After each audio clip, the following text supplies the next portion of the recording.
Hello students, welcome back to my channel.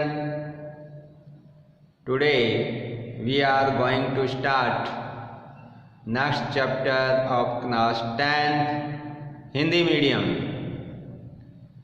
हमने अभी तक 10th क्लास हिंदी मीडियम में चैप्टर 5 कंप्लीट कर लिया है। इससे पहले की वीडियोज में आज हम 7 चैप्टर स्टार्ट करने जा रहे हैं, जिसका नाम है कोऑर्डिनेट ज्योमेट्री, निर्देशांक ज्यामिति। देखिए प्यारे बच्चों, निर्देशांक ज्यामिति क्या है। निर्देशांक ज्यामिति में हम किसी भी वस्तु की स्थिति को पता लगाने के लिए कि वह वस्तु किसी भी तल में कहाँ पर स्थित होगी, यह जानने के लिए हम कोऑर्डिनेट ज्योमेट्री का यूज करते हैं। एक्चुअली कोऑर्डिनेट ज्योमेट्री है, ये मैथमेटिक्स की ही एक ब्रांच है, ये गणित की ही एक शाखा है। अब इसमें कोई भी पॉइंट, कोई बिंदु किसी भी स्पेस में कहाँ पे स्थित होगा, यह जानने के लिए हमें दो निर्देशांक अक्षों की ज़रूरत होती है। और उन निर्देशांक अक्षों को हम सभी जानते हैं। वो अक्ष हैं एक्स, वाई एंड जेड। पहला अक्ष कौन सा है? एक्स अक्ष, दूसरा वाई अक्ष, तीसरा जेड अक्ष। लेकिन अभी इस लेवल पर मात्र हम दो अक्ष के ही बारे में स्टडी करेंगे, एक्स अक्ष और वाई अक्ष। देखिए भाई, एक्स अक्ष और वाई अक्ष ये कैसे होते हैं। ये आपका कोई भी जैसे एक प्लेन समतल दिखाई दे रहा है और इस प्लेन समतल में कोई भी एक बिंदु है यहाँ पर। अब इस बिंदु की स्थिति को हम जानना चाहते हैं, तो इसके लिए हमें दो निर्देशांक अक्षों की जरूरत है। एक अक्ष का नाम है एक्स अक्ष और दूसरे अक्ष का नाम है वाई अक्ष। इसमें जो एक्स अक्ष है इसे हम हॉरिजॉन्टल अक्ष या आप क्षैतिज अक्ष के नाम से भी इसको जानते हैं, और दूसरे वाले अक्ष को वर्टिकल या ऊर्ध्वाधर अक्ष के नाम से जाना जाता है। इन दोनों अक्षों का जो इंटरसेक्शन पॉइंट है, उस पॉइंट का नाम है ओरिजिन पॉइंट, मूल बिंदु। क्या कहेंगे इसको? मूल बिंदु।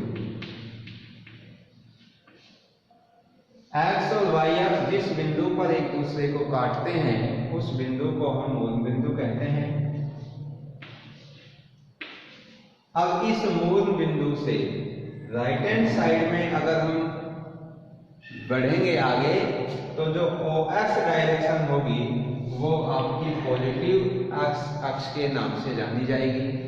और लेफ्ट हैंड साइड में अगर हम इधर आएंगे तो OX जो है माइनस में मानी जाएगी, तो ये अक्ष आपका माइनस एक्स अक्ष कहलाता है। इसी प्रकार आप जब ऊपर की साइड में जाएंगे तो ये जो OY है ये पॉजिटिव y होगा और ये वाला नेगेटिव y, ऋणात्मक y अक्ष। अब क्या किया, इन दोनों अक्षों ने इस पूरे समतल को, इस पूरे प्लेन को 4 भागों में बांट दिया, 1 2 3 4, और इन चारों भागों को हम चतुर्थांश कहते हैं। क्या कहते हैं भाई? चतुर्थांश।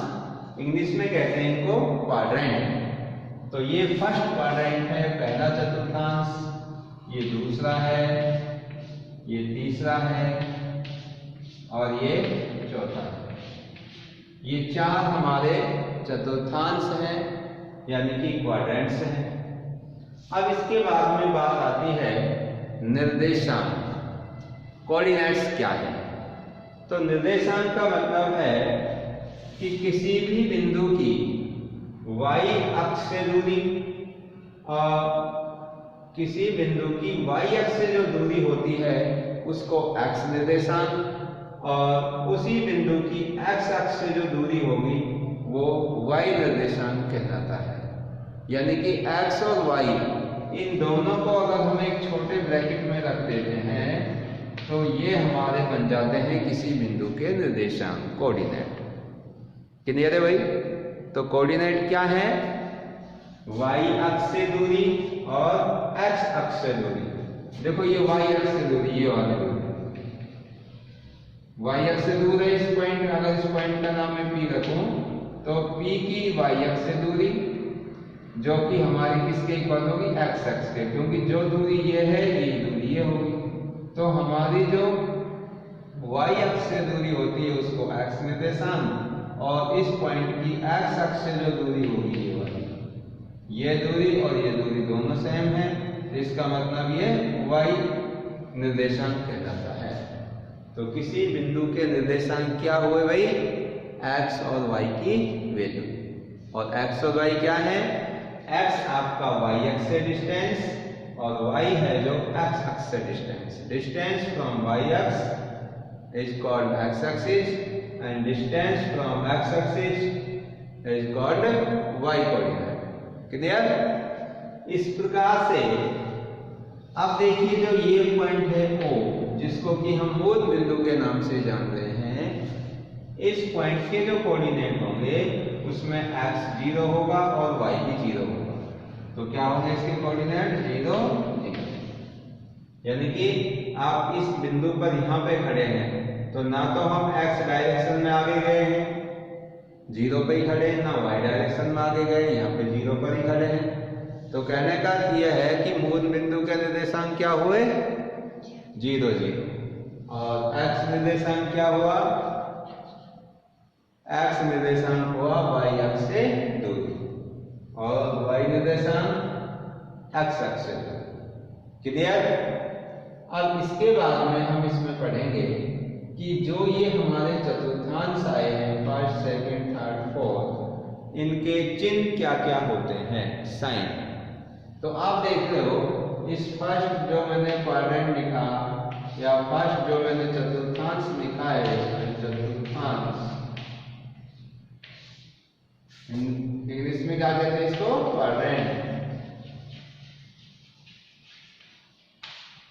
तो इस फर्स्ट क्वाड्रेंट में देखेंगे आप x जो अक्ष है उसकी भी साइन प्लस है और y की भी प्लस है, तो ये हो जाएगा प्लस प्लस। तो फर्स्ट चतुर्थांश में साइन पॉजिटिव पॉजिटिव होंगे, सेकंड चतुर्थांश में x नेगेटिव और y पॉजिटिव है, थर्ड चतुर्थांश में x भी नेगेटिव y भी नेगेटिव, तो दोनों माइनस माइनस हो जाएंगे, और फोर्थ के अंदर x पॉजिटिव है और y क्या है? नेगेटिव है। तो ये साइन को देख करके हम बता सकते हैं कि जो पॉइंट होगा आपका वो कौन से क्वाड्रेंट्स में होगा या कौन से चतुर्थांश में स्थित होगा। अब देखिए, सपोज करिए किसी भी पॉइंट के निर्देशांक, अगर उस पॉइंट का नाम R है और यह है 3,4, तो मैं आपसे पूछूं बताइए कौन से चतुर्थांश में स्थित है, तो आप इन दोनों के साइन देखेंगे। 3 के आगे साइन प्लस का है, 4 के आगे भी प्लस का साइन है, इसका मतलब प्लस प्लस साइन कौन से चतुर्थांश में होता है? प्रथम में, तो ये फर्स्ट क्वाड्रेंट में होगा। क्लियर?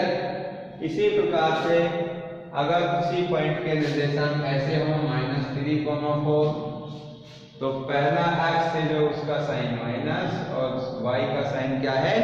प्लस है, तो वो आपका सेकंड चतुर्थांश में होगा।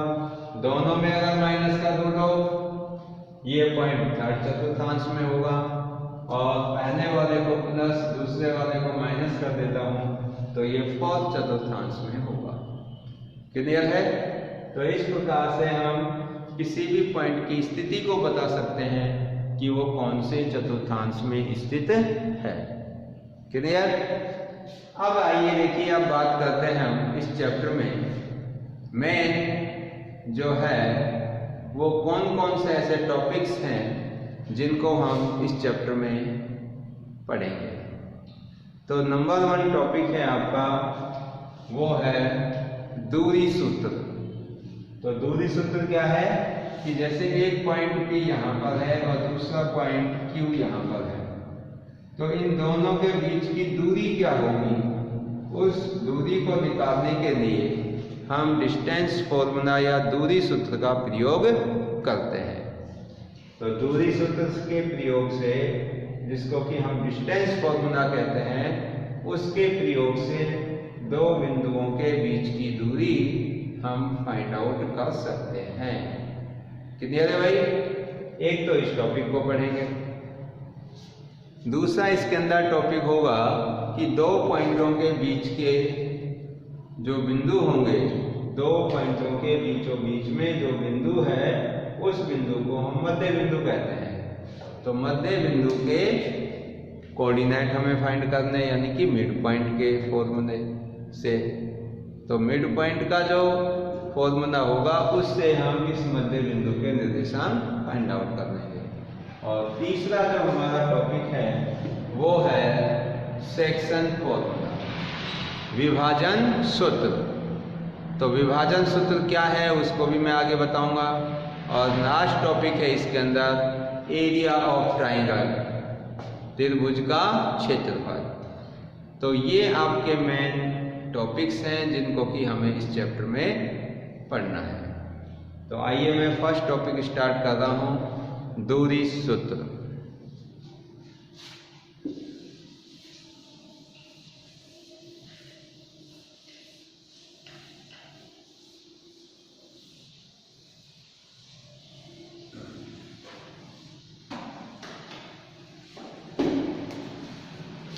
तो पहला टॉपिक क्या है भाई?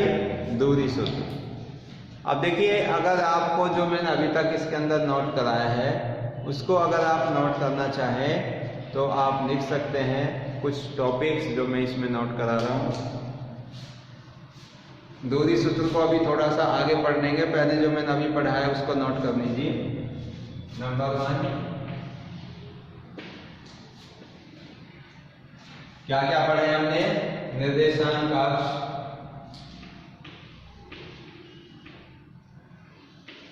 निर्देशांक अक्ष कौन कौन से होते हैं भाई? एक्स और वाई। निर्देशांक अक्ष एक्स और वाई है। अभी आपके इस लेवल पर वैसे तो एक्स वाई जेड होते हैं तीनों, निर्देशांक अक्ष एक्स और वाई होते हैं। ये देखो,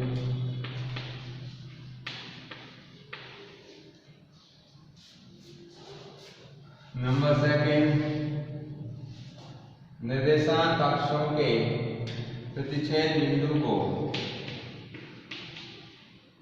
निर्देशांक अक्षों के प्रतिच्छेद बिंदु को मूल बिंदु कहते हैं।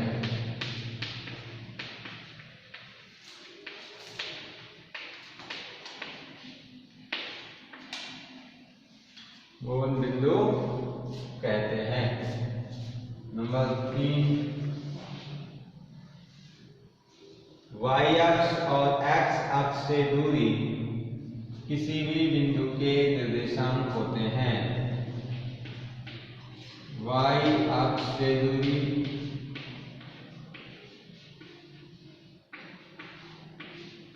और एक्स अक्ष से दूरी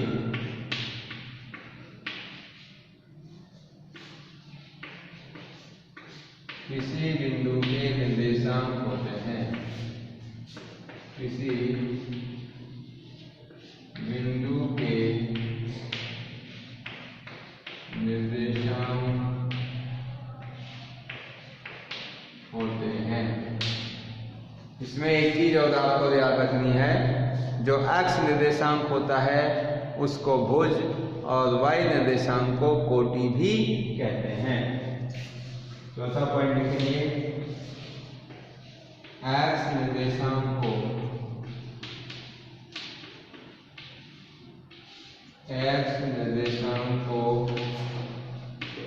भुज और y निर्देशांक को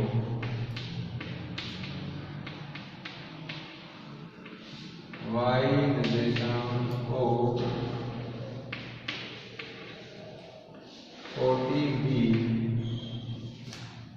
कहते हैं। पांचवा पॉइंट है, x और y मिलकर किसी भी बिंदु के निर्देशांक होते हैं। x और y ये किसी भी बिंदु के निर्देशांक हैं। ये कभी भी ऐसे नहीं हो सकते y, x। यदि x और y दोनों बराबर ना हो, अगर x और y दोनों बराबर नहीं है तो ये पहले x की वैल्यू आएगी और फिर y की वैल्यू आएगी। पहले ऐसे नहीं हो सकता कि पहले y आ जाए और फिर x और y यही हमारे किसी भी बिंदु के क्या होते हैं, निर्देशांक। अब इसके बाद में छठा पॉइंट लिखेंगे हम, मूल बिंदु के निर्देशांक 0, 0 होते हैं।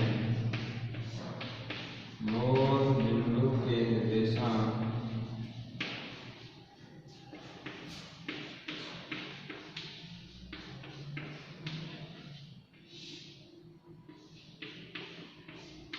जीरो जीरो होते हैं।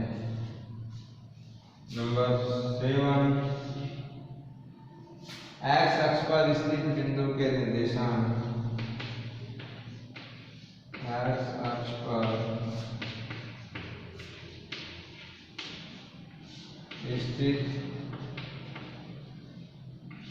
बिंदु के निर्देशांक x, 0 होते हैं।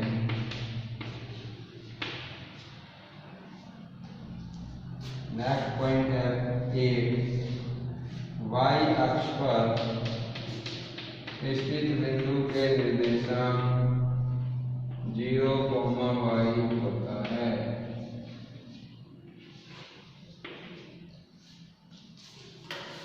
तो ये आपके 8 वो पॉइंट हैं जो मैंने अभी तक आपको समझाए हैं।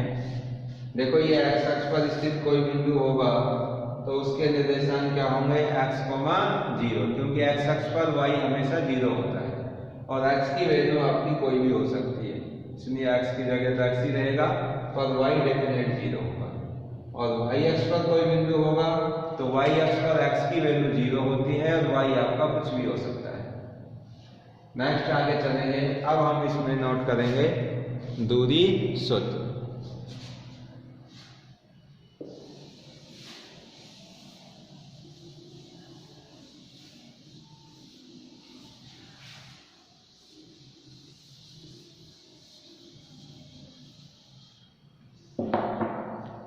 दूरी सूत्र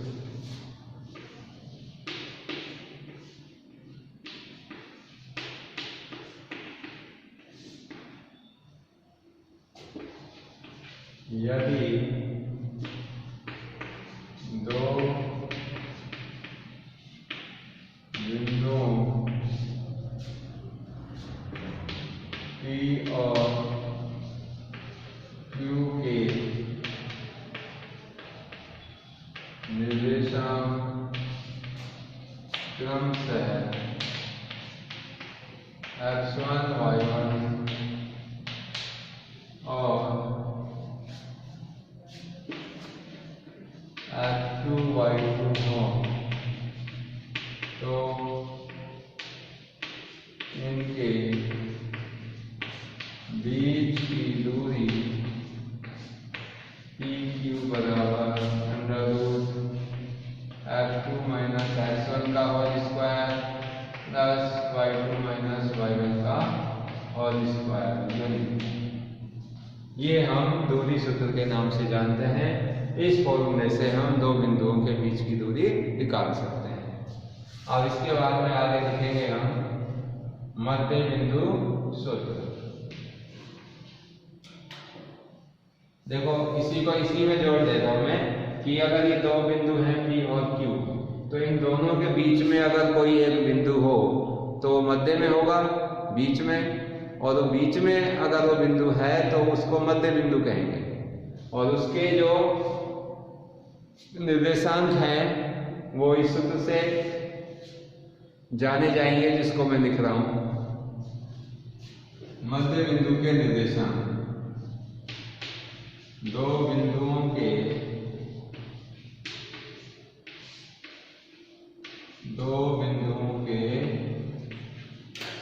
मध्य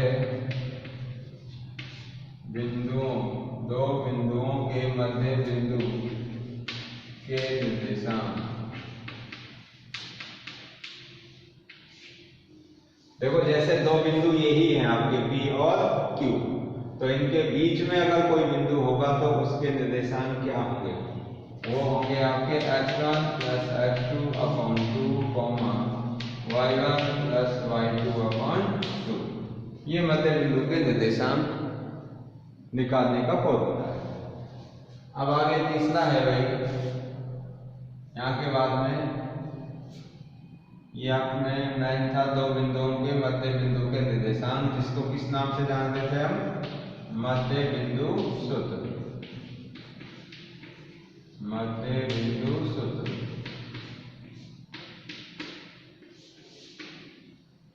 तीसरा है अब इसमें विभाजन सूत्र। विभाजन सूत्र, सेक्शन फॉर्मूला।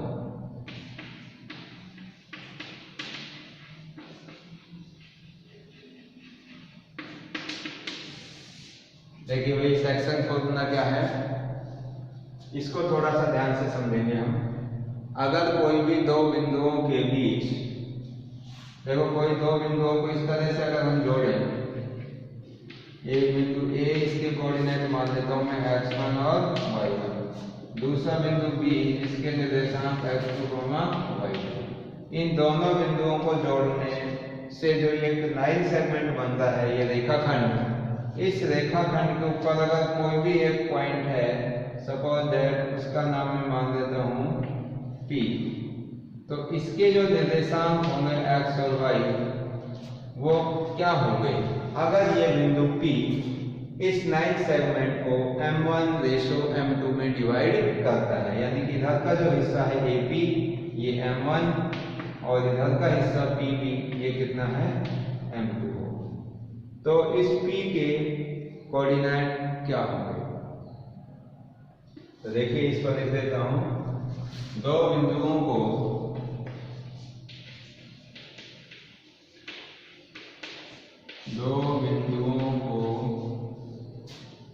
जोड़ने से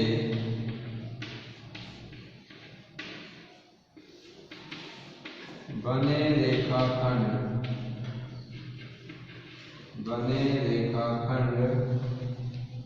को कोई बिंदु P अगर कोई बिंदु P m1:m2 में विभाजित करता है, तो इस विभाजित बिंदु के निर्देशांक करते हैं, तो इस विभाजित बिंदु के निर्देशांक क्या होंगे भाई? इस बिंदु P के निर्देशांक m1 x2 + m2 x1 upon m1 + m2, इधर m1 y2 + m2 y1 upon m1 + m2। तो इस फॉर्मूले से हम इस विभाजित बिंदु के निर्देशांक ज्ञात कर सकते हैं। देखिए इसमें एक चीज याद रखना, जो ये P बिंदु है ये A और B के अंदर है, आंतरिक रूप से इसको विभाजित करता है। तो कोई भी दो पॉइंटों को जोड़ने वाले रेखाखंड को अगर कोई अन्य पॉइंट M1 अनुपात M2 में आंतरिक रूप से विभाजित करता है तो विभाजित करने वाले बिंदु के निर्देशांक ये होंगे। अगर ये बाह्य रूप से विभाजित करेगा, जैसे ये पॉइंट P आपका बाहर जाके होता है यहाँ पर, तो आपका जो विभाजन होता है उसको बाह्य विभाजन कहते हैं, और वहां पर फॉर्मूला इस प्लस की जगह माइनस आ जाता है। प्लस की जगह क्या आ जाएगा? माइनस, लेकिन वो आपके इस सिलेबस में नहीं है। अब इसमें लास्ट एक टॉपिक बचा है, एरिया ऑफ ट्राइंगल। वैसे वह आपके सिलेबस में से हट गया है, लेकिन फिर भी मैं आपको नोट करा देता हूँ।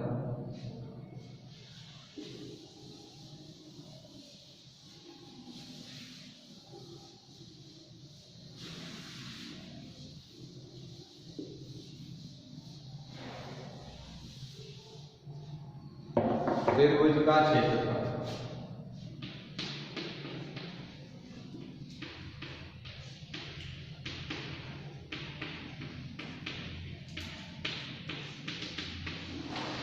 देखिए जैसे ये आपके पास में कोई एक त्रिभुज है, यानी कि ट्राइंगल है ABC, और इसके निर्देशांक है x1 y1 x2 y2 and x3 y3। तो इस ट्राइंगल का एरिया आप कैसे निकालेंगे? तो उसके लिए एक इसका सूत्र है, उसको आपको याद रखना है। तो क्या लिखेंगे भाई? तो यदि किसी भी त्रिभुज के शीर्षों के निर्देशांक ये हों x1 y1 x2 y2 x3 y3, तो त्रिभुज का क्षेत्रफल, त्रिभुज का क्षेत्रफल क्या होगा भाई? 1/2 x1 y2 minus y3 plus x2 y3 minus y1 plus x3 y1 minus y2 वर्ग मात्रा। ये इसका सूत्र है।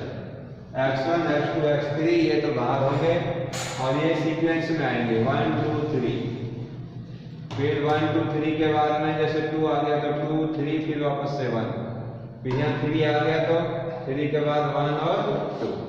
तो ये आपको एक फॉर्मूला याद रखना है। इसमें विशेषकर एक चीज याद रखेंगे कि कभी भी ट्रायंगल का एरिया नेगेटिव नहीं होता है। Area can not be negative. अगर इस त्रिभुज का क्षेत्रफल माइनस में आए तो लास्ट में क्या लिखेंगे? Area can not be negative, कि क्षेत्रफल कभी भी ऋणात्मक नहीं हो सकता। तो उस माइनस साइन को हटा देंगे और उसकी पॉजिटिव वैल्यू लिख देंगे। क्लियर है भाई? तो ये चैप्टर आपका जो 7 था, इसके ये मेन की पॉइंट्स थे, इसका ये इंट्रोडक्शन था। तो ये सभी इसके की पॉइंट्स हैं, इनको आप नोट करिए और कोई भी समस्या या डाउट हो तो आप उसको क्लियर करिए। तो यहाँ से आगे की जो इसमें क्वेश्चंस हैं, एक्सरसाइज हैं, वो हम नेक्स्ट क्लास में शुरू करेंगे। So thank you and thank you very much.